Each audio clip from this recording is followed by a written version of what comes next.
many times has this happened to you? You're doing judo, you end up here, in turtle, and your mind goes blank. If this situation is reminiscent of your last competition, I'm here to help. I'm Miles Solomon, I'm blind, and I'm a world bronze medalist in para judo. And I'm going to show you 10 turtle attacks ranging from beginner, simple and effective, all the way up to world championship winning techniques. And before you ask, the first one isn't a joke. The bundle. It's not a joke. This is the most important turnover in judo because this is the one we use when our opponent just doesn't defend properly, okay? How do I make this effective? I get low, I get my chest on my partner's shoulder, and I'm able to push them. And with my other hands, I'm coming over the top and trying to put their head down, putting their elbow in, and I'm just gonna drive them onto their back with force. And then I can go into my hold down. Clock choke.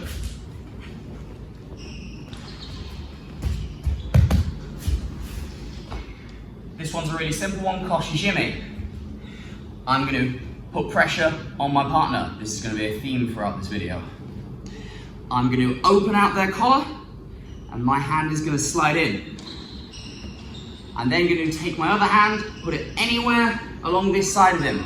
It can be on the wrist, it can be on the elbow, it can be on the leg, but something to stop him from being able to move. I like the wrist because I can pull it back and make him go prone.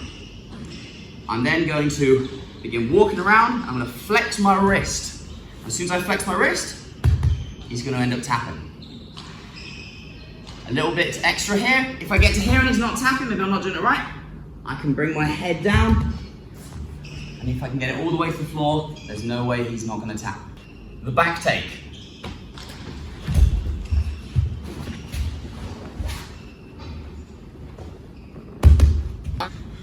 This is clean and simple. All I need to do is get my hooks in. My hooks are my feet, and they're gonna go on the inside of his thighs. 1, 2. From here, I'm gonna scrape my heels backwards, pushing my hips forwards. I'm trying to flatten him out. Once I'm here, I've got loads of different options. I can go under and try and grab the lapel, feed through for a collar choke. Or I can do what's simplest here, is I can just slide my hand under his jaw. Once it pops through, my wrist is on his jaw. I grab my hand with a gable grip and I pull him in. Rolling strangle.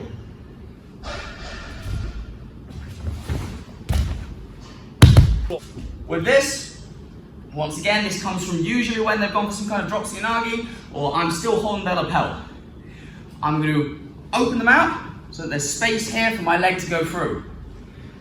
And I'm going to bring that leg through and it's not going to touch the floor. I'm going to do a forward rolling break fall, going over him, and my free hand is going to try and grab his leg, underhooking it so I can roll him with me. From here, I'm going to bend him like a bow and arrow. I'm going to pull his leg this way. I'm going to pull his collar towards me and extend my hips. If you've got this far in the video, you probably think it's at least slightly bearable, so I'd really appreciate if you could like, share it with your friends, and subscribe for more content like this. Cross collar roll.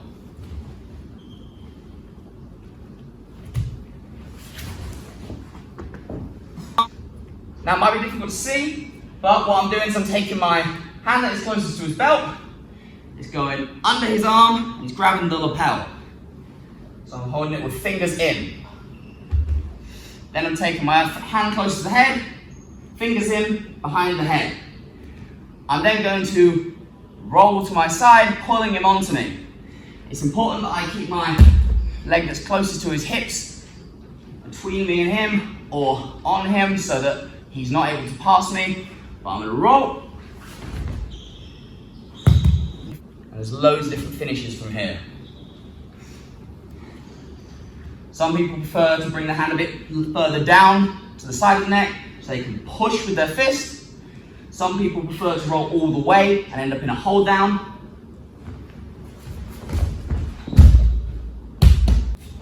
But for all of them, the core principle is you're trapping the arm close to your chest. If he's able to get that arm out, I'm not going to be able to finish the choke or control him. The slippery snake.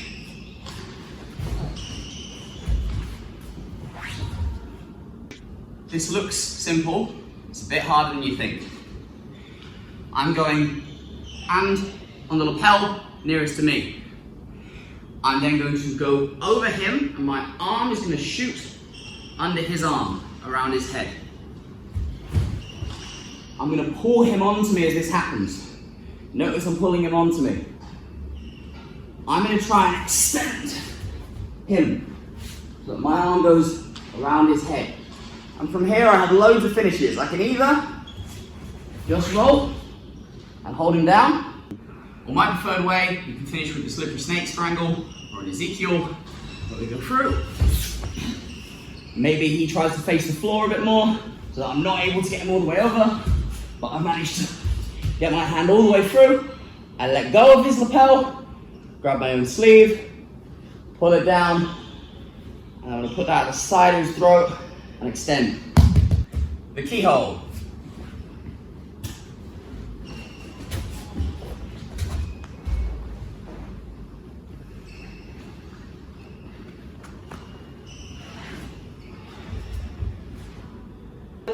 It's a big favourite of us at Oxford Judo. I've got a video on this with Leon when he was only a yellow belt. The core principles. This all happens from a wrist catch. Maybe he's gone for a Makakomi, maybe I've done a Sasai. This wrist gets pulled back. I grab something on this side, probably the sleeve of his pants, and I'm going to surf him out. Push him out, surf him out. Keeping pressure on him. I'm then going to walk around to the head. My hand is still on his wrist. And I'm going to switch to a figure four. And then I'm going to grab some of the gi, pull it, I'm going to tie off into my own hand. From here, there's a million different finishes, but the simplest, I'm going to grab his leg, pull it up towards his knee, walk up in front of him, and just go into my hold down. Before we get into the three of these, the most complex, but in my opinion, also the best, there are world champions, Paralympic, Olympic champions who have won medals with these. It'd be really appreciated if you can check out my Buy Me a Coffee link. I'm not able to edit these on my own because I'm blind. My dad does most of my editing, and it'd be so great if I could every now and then just go and buy him a coffee or something like that to say my thanks to him, because he puts a lot of work into these videos that I'm not able to. Juji roll.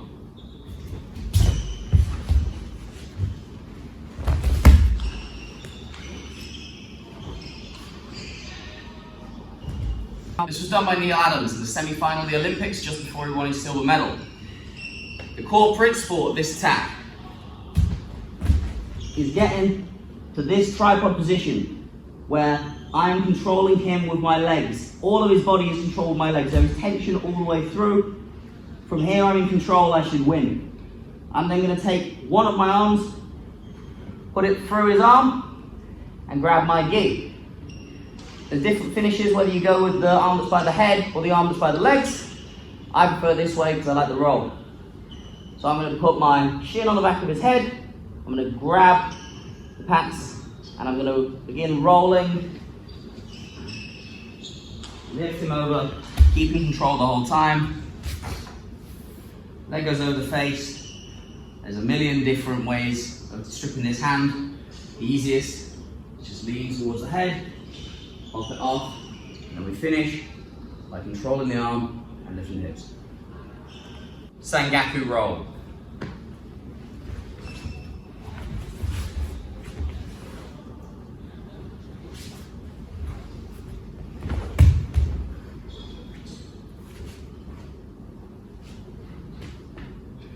This was done by Chris Skelly as his winning technique in the bronze medal match at the Paralympics in Paris.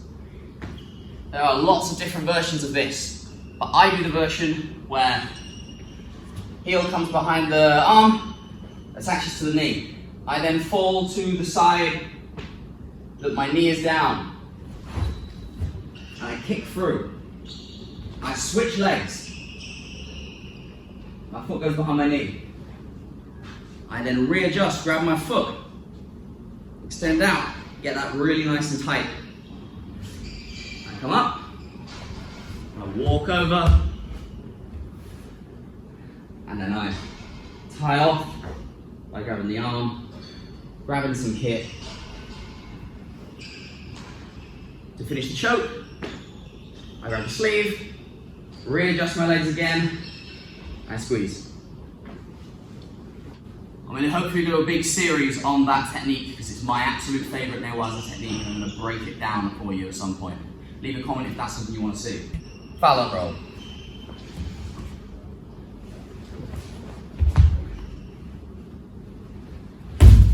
Fallon roll.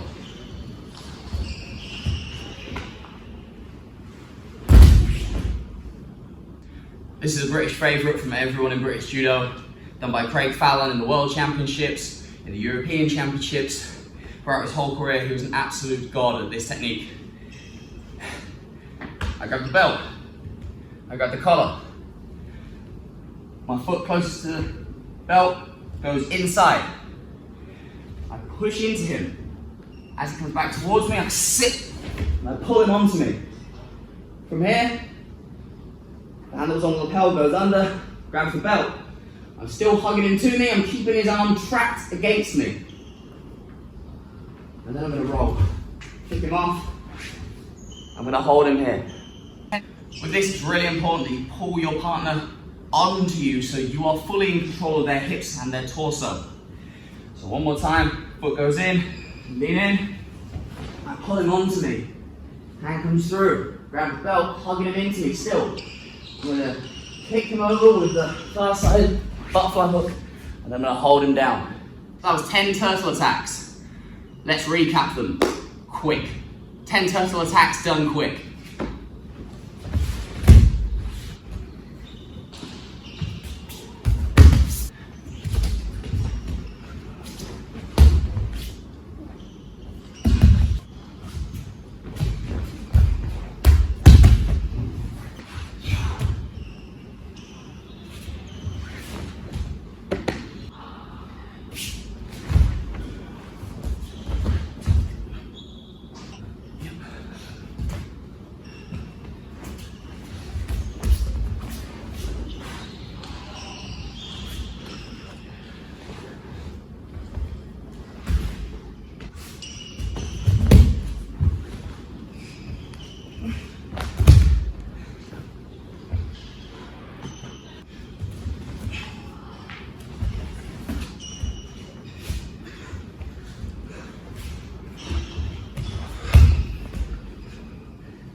If you feel like you've learned something or you've enjoyed this video, please comment which of those 10 was your favourite and which do you think his least favourite were.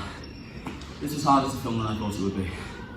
Anyway, if you want to follow me on my blind judo journey into international visually impaired judo, please make sure to like, comment, share and subscribe. Zoramade!